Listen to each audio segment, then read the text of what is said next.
Hey, wellness friends, I wanted to jump on really quick. I've had some products sitting in my fridge for probably about 4 months now.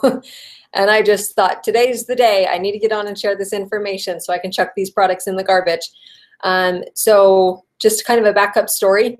About 4 months ago in May, my little boy, who is 6 now, he turned 6 right after this happened. So he was 5 at the time.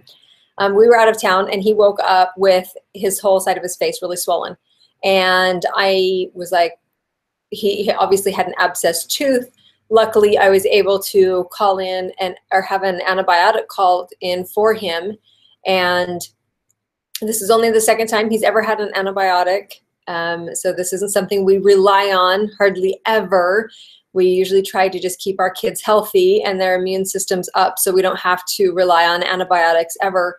But this was one of those times where I needed something that was going to work fast for him and was going to help deal with this abscess that he was having. So I had a prescription called in for him, and I went to the pharmacy to have it picked up or to pick it up, and this is what they gave me. Amoxicillin, right? It seems super normal, super like what everybody gets for their kids when they get sick.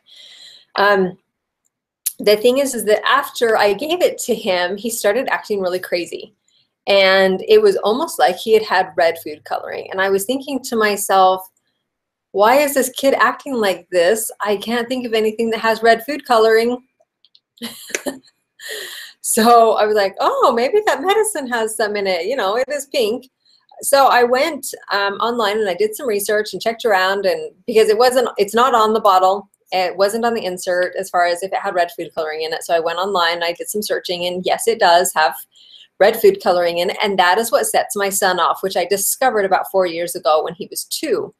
And a couple of times since then, he's had red food coloring, unaware, it was just stupid mistakes on my part. I gave him cherry gelato once, not realizing that they had used red food coloring to color it. I thought they would use the cherries. So anyways, he started acting really crazy, and I thought, I can't do this. So while I was online doing some searches on the red in this food or in this medicine, I found something else that was really amazing. And that was that you can get amoxicillin in white without any red food coloring in it. So I ended up having the doctor call back in another prescription and went down and got a different prescription for him, which is this one that had the white in it. And it made a huge difference. And also, I loved that he said this one didn't taste as good. And I thought that was pretty funny, because I don't want him to like the way his medicine tastes. It's not something I want him to be accustomed to having or wanting to have. And with his red food coloring, he did. He would say, isn't it time for my medicine? Isn't it time for my medicine?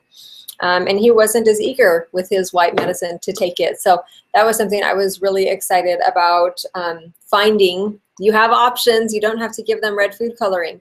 So for those of you who don't know or aren't aware, red food coloring and yellow food coloring are oftentimes the culprits behind hyperactivity, ADHD, allergies. It's also been linked to cancer, asthma. There are so many things, so many issues that are caused by red food coloring and yellow food coloring. So make sure that if your kids have been diagnosed with something like that, or that if they have to be on antibiotics for some reason, that you're doing the dye-free, and that's what this one says on here. It says dye-free on it. Just make sure that you're cutting out the food coloring and see what an impact that will make on them. I know that for me, in our home, it makes a huge impact. This boy, who is normally really calm, very even-keeled, very even-tempered, when he has red food coloring, he acts kind of like a crazy person.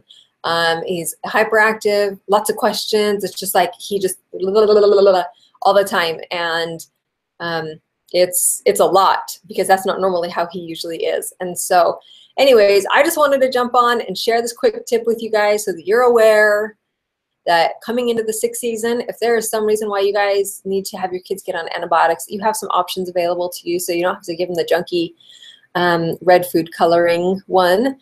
And also, just a plug that if you want to boost your kids' immune systems, what we use is essential oils. doTERRA has amazing essential oils. One is actually called On Guard, and it is great for boosting the immune system. You can hop on our website, find out any of that information, or obviously reach out to us. I'm happy to help answer questions. So yeah, that was what I wanted to share with you today. I hope you guys found it super helpful and that you guys are able to battle the sick season that's coming up with good health. We will catch up with you later.